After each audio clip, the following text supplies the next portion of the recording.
Mic check 1 2. Mic check 1 2 3 4. All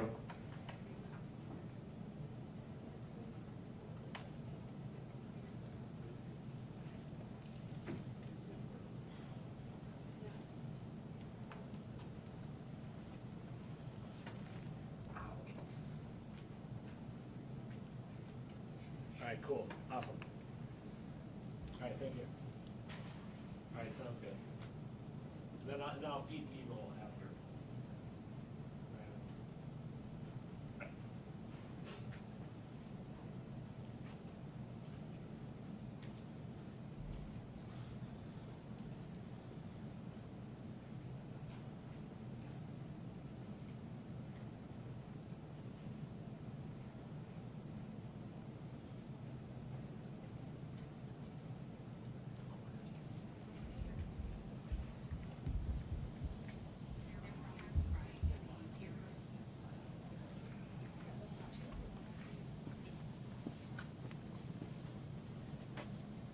Sorry.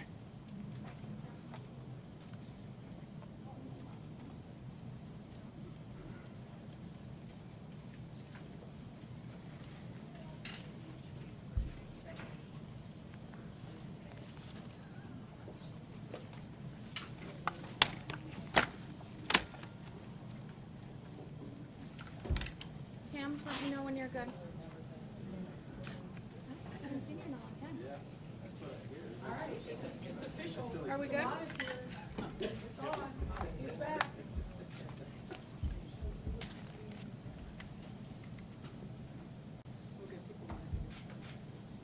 Cams, are we good? Yep.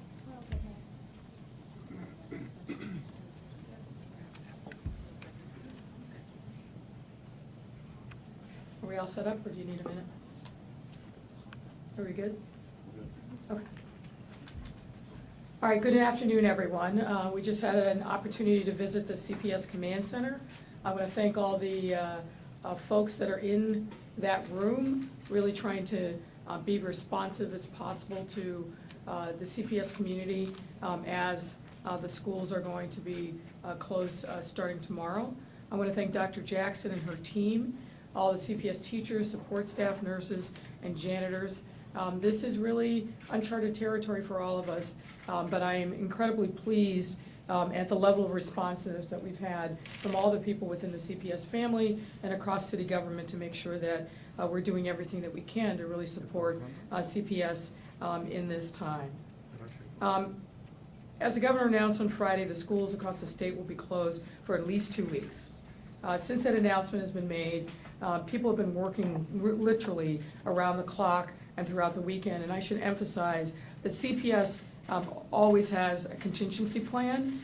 We started thinking about this over a week ago and making sure that we had that contingency plan ready. So while there was work that needed to be done over the course of the weekend after the governor's announcement, the plan that was in place is one that is being actually implemented now. We have to make sure that we are fulfilling our promises to our children and our families, regardless of how long our students are out of the classroom. As you know, CPS serves approximately 40 million lunches and 20 million breakfasts annually. Every student can receive these meals during the closure, and Dr. Jackson will talk more about the specifics. Families will be able to pick up meals and making sure that we are doing what we can to provide parents and families with food security as one of our top priorities. We are partnering with the Greater Chicago Food Depository, and we're looking at other ways in which we can really make food pickup and delivery as seamless as possible. The Chicago Park District will provide enhanced programming at 18 designated parks throughout the city from 9 to 5, and they will also be part of the food delivery system. To find a location, visit www.chicagoparkdistrict.com. Do not send your children to schools because they will be closed. The only things that schools will be open for is to provide delivery of food services. I encourage people also to vote early. This is the last day for voting early. There's very limited lines, but I want to make sure that our election goes off without a hitch. We have a lot of additional support for polling places, for additional election day judges. There is a team of people that will be working from the mayor's office to help support the Board of Elections in this challenging time. And while we are also working to make sure that we are, as a city government, again, providing people with additional supports, enhanced sick leave, as well as teleworking, we're going to be paring down to most essential services over the course of this week. But everything that we do, we want to do it driven by the science and the data. We want to do it in a thoughtful way that provides the relevant stakeholders who are going to be affected the opportunity to absorb the information and then make whatever accommodations they need to their daily work life. And at this point, I will turn the podium over to Dr. Jackson. I'm sorry, I didn't realize there are other folks here. Dr. McDade, our Chief Education Officer, Civil Madison, Deputy Mayor for Education and Human Services, and the Medical Officer for CPS, Dr. Ken Fox. So, with that, Dr. Jackson. Thank you, Mayor. Good afternoon. Today I'd like to provide some additional updates as we are on the brink of school closure tomorrow. First and foremost, as you just saw, the CPS Command Center is open for business. This command center will be open from 8 a.m. to 5 p.m. daily, Monday through Friday, and people can reach the command center by dialing 773-553-KIDS. Again, that's 773-553-KIDS, or by using the email that we've set up, familyservices@cps.edu. As you know, all of our schools will be closed starting tomorrow, as well as our offices throughout the district. We want to make sure that families understand that they should not send their children to school. It is important to note that this scenario is unprecedented. This is not like the strike. There will be no adult supervision at the schools to support the students, so we are imploring families not to send their children to school. The district will, however, be providing food at all of our sites, and families will be able to go starting tomorrow, March 17th at 9 a.m. through 1 p.m. each day. We will be able to supply up to 3 days worth of food, breakfast and a lunch, for every child that lives in the household. We will also have safe passage workers on duty during this time to ensure that families and students are safe as they travel to and from their homes to the schools to pick up meals. Starting today, students will also be able to access grade level enrichment activities at school. I want to thank our teachers, many of them who worked over the weekend to prepare packets to distribute to students today. We'll also make sure that all of that information is available online at their schools. For families still looking for more information about coronavirus, please visit our website at cps.edu/coronavirus. Finally, I want to briefly address the new cases related to schools. I understand that people have additional questions, but we are entering a new phase of this pandemic, which is why our schools are closing tomorrow. People need to stay healthy and follow the guidance that they are receiving from CDPH. CDPH and healthcare workers will ensure that individuals with new cases understand what they need to do to keep themselves as well as the people who have interacted with them healthy. We need to look ahead to the future and ensure that we do not stigmatize members of the community by revealing their identity. Nothing is gained by outing people and identifying them as potential patients. We cannot threaten their privacy. We must protect their privacy, and we have to ensure that they don't lose more as a result of us disclosing too much information. I want to thank the dedicated staff working here in CPS, especially this emergency team, as well as the individuals working in our command centers.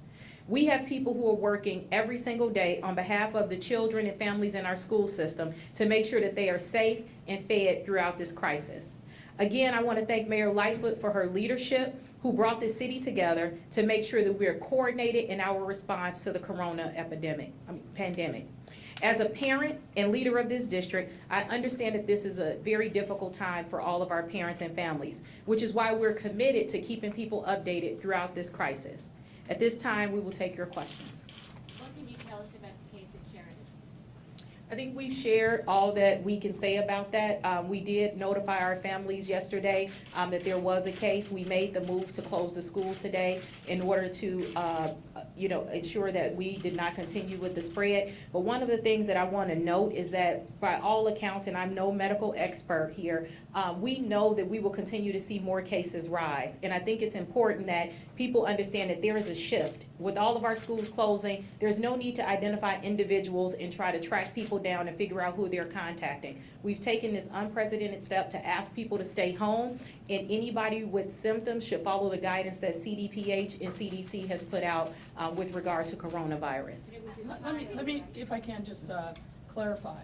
So what the normal protocol had been when we saw cases affecting CPS was to close the school, do a deep cleaning, and then CDPH would perform its investigation to make sure that they understood the possibilities for exposure to the virus. Now, obviously, CPS will be closed through March 30th. In the event that somebody else in the school community closes, all these schools are going to be cleaned over the course of this time. But the normal investigation of the who, what, where, and when of how somebody came in contact with the virus, that of course will continue. Mayor, are Yes. the feds keeping the promises to send more personnel to O'Hare? Heavy sigh. Yesterday was a better day, definitely, in part because we had a contract with DHS that they activated and signed, and that allowed for CFD EMTs to be on site, but there's still a lot more resources that need to come. My understanding is that the Vice President had committed to the Governor that they would double the amount of resources that were at O'Hare yesterday. I don't believe that happened yet, but we certainly, I think everybody understood that what happened Saturday night could never be repeated again. The feds control that side of the sterile area, so we have pushed them, and I think they've been responsive. Our airport authority, our commissioner, has a great relationship with people that are on the ground here. I think they understood, and they were very candid when I was at O'Hare yesterday and saying that they dropped the ball, but they understood and have learned from that. So our expectation is that we will continue to work cooperatively and better than what we saw on Saturday night, but we still need additional screeners at the airport.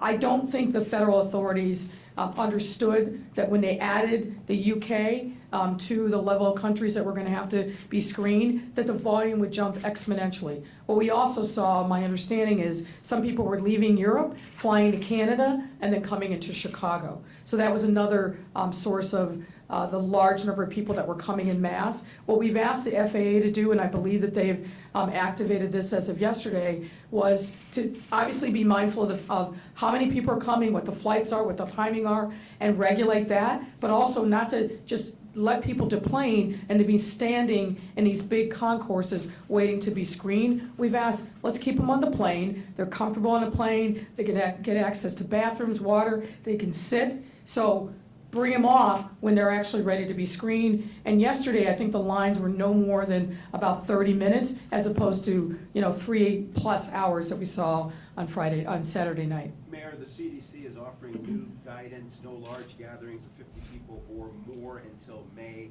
At what point do you have to make a decision about canceling classes in April? Well, if you look at the CDC guidance, it actually has exceptions to it, one of which is for schools. So we're looking at the guidance. Our folks are on the phone literally every day. There's a standing call with the CDC to make sure we understand that we are also giving them feedback about what we're experiencing here in Chicago. So I think we've got a good working relationship with the CDC. This is an incredibly fluid situation, which is an understatement. Even over the course of the weekend, literally hour by hour, things were changing. So I don't want to get ahead of myself and predict what may be happening in April, because as a matter of fact, it's hard for us to predict what's going to happen 1 or 2 days in advance. I think we've now kind of reached a good place where we've shut down a lot of activities, but if we need to, we'll go further. But I think we need to let people really socialize the changes that have already been made, even since Friday. Closing the schools, closing of bars and restaurants. This is a big, big deal. And I also want to be mindful of the fact that we have an economy that is really being hit from a lot of different sources. So we need to ease into this and let people understand what the new reality is for their lives. But certainly, we're literally monitoring this on an hour-by-hour basis, looking at the modeling and some predictions of what we think the arc of this virus is going to be. And we'll be, as with everything, we'll be driven by the data and the science. Mayor, Last Mayor, Go ahead.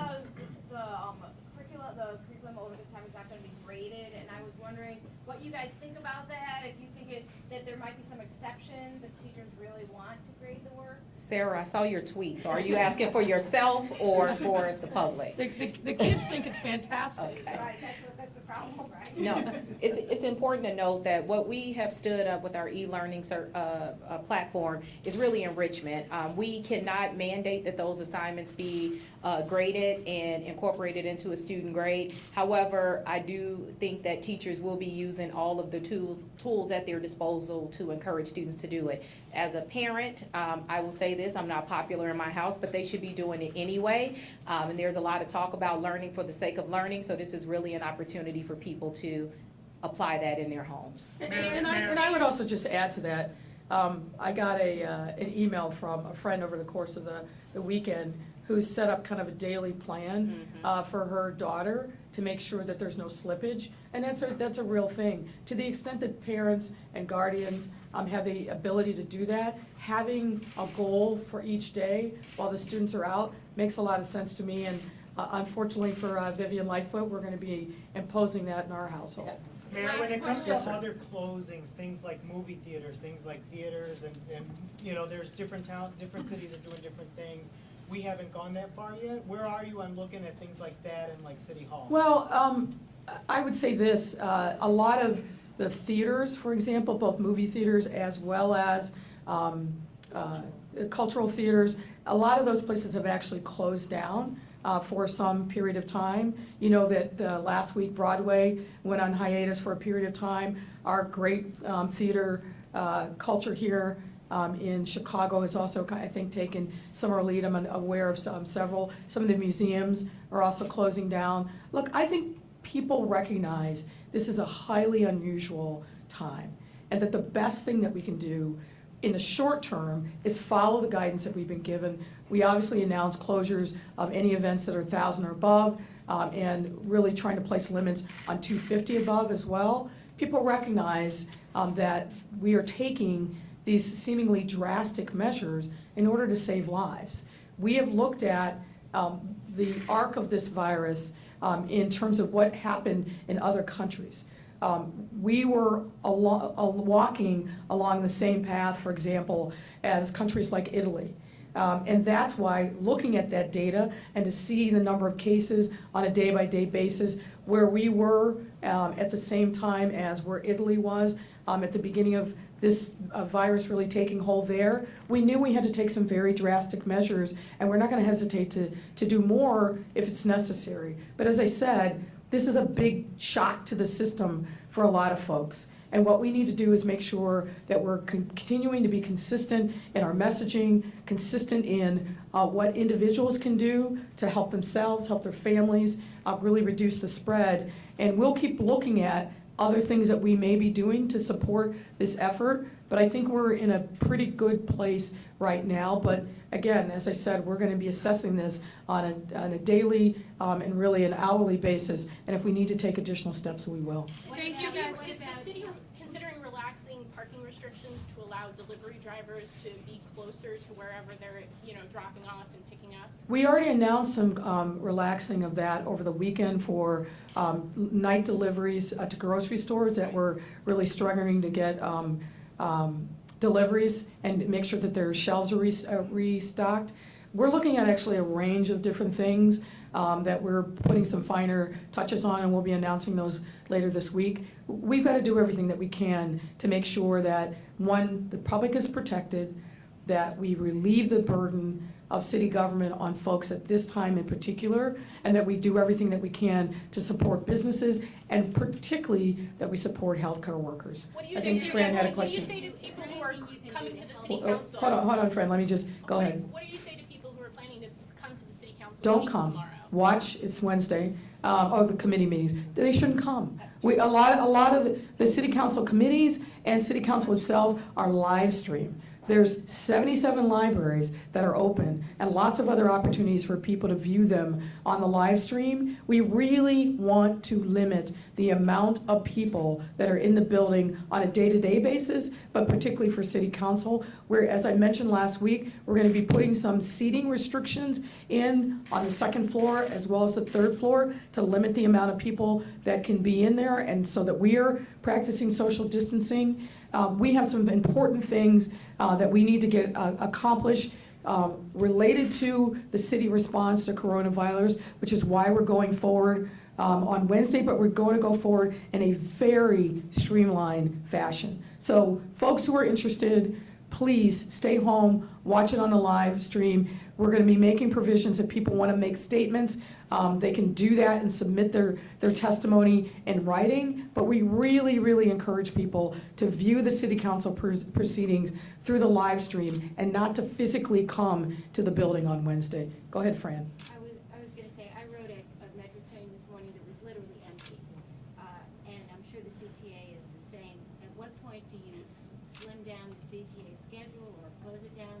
And secondly, is there anything you can do to help these restaurants that are going to have a very difficult time surviving Yes. this whole thing if it's prolonged? Yeah. Because they operate at such slim margins Right. anyway.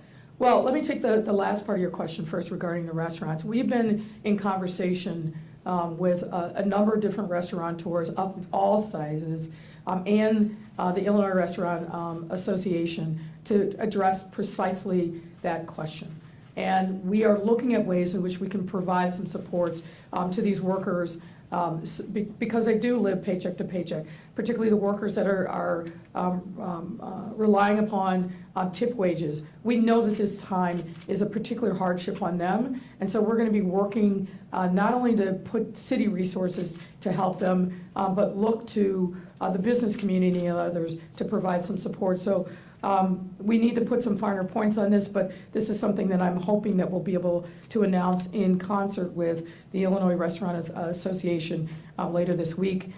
Regarding public transit, it's still critically important that public transit is up and running. On the CTA, and I believe that this is also true of Metro and Pace, we're taking additional measures to make sure that public transportation is clean, that we are providing additional personal sanitation devices and equipment at the various stations. But we have to keep the public transit system going. I'm not aware of any public transit system in the United States, and I think only one in the world that's actually shut down during the course of this pandemic. People need to be able to get to work. Lots of folks depend upon public transportation to get to and from. And again, you're going to hear me talk a lot about our healthcare workers. Many of those workers depend on public transportation. So we got to keep it going and functioning. Now, part of the reason I think you're seeing diminished capacity perhaps in Metro is because a lot of employers are doing what we're going to be doing in the city, which is encouraging workers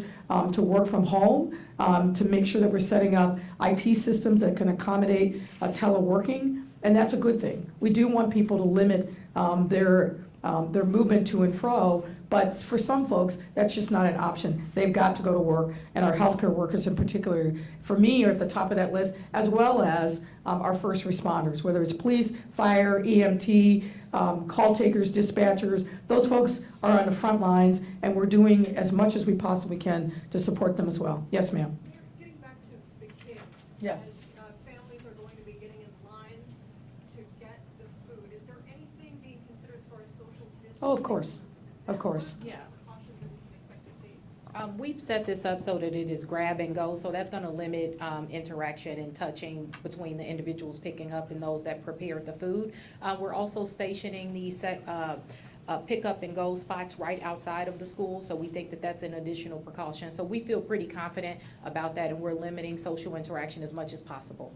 And keep in mind how this virus is spread. It's not airborne. It's not casual association. This is spread through droplets, through sneezing or coughing, and you've got to have some really up close and personal contact with somebody who is symptomatic in order for that to be spread. So I want to make sure that we're continuing to disabuse people of the notion that you can get the virus through casual contact. You cannot. That's not the way in which it's spread. It's somebody sneezes, somebody coughs, you're in immediate proximity to them when that happens, or they don't wash their hands or otherwise cough into an elbow, as we teach our toddlers to do. So if people are exercising good hygiene, and if they're washing their hands, if they're using alcohol-based sanitation devices, that is going to significantly limit the spread, but it's not airborne like measles. So I want to make sure, because there continues to be, I think, a lot of misinformation about how the virus is spread. So we just need to be clear about that. Thank you, guys. Thank you. Did you have one question? Yeah. All right, you'll get the last question. Go ahead. Is there any district efforts that is being considered currently to provide devices to students who might not have them? And second, we're getting a lot of questions about the need for volunteers for food distribution or anything else Yep. that a district is doing. Are you looking for that? Yeah, so right now, we have a pretty good handle. Obviously, tomorrow will be our first day to see if we need additional volunteers and support for food distribution and to distribute the homework packets. As far as devices, many of our schools already have devices that they allow students to take home, so I would imagine today some of those will be distributed, although that's not ubiquitous throughout the district. We have reached out to the philanthropic community to identify ways in which they can support, and some of the ways that we have identified is to provide devices for students to have, not just during this crisis, but indefinitely. So we're waiting to hear back from folks on that, and we're also looking for help, support with our more vulnerable populations, in particular our students in temporary living situations. Thank you, All right, guys. thank you all.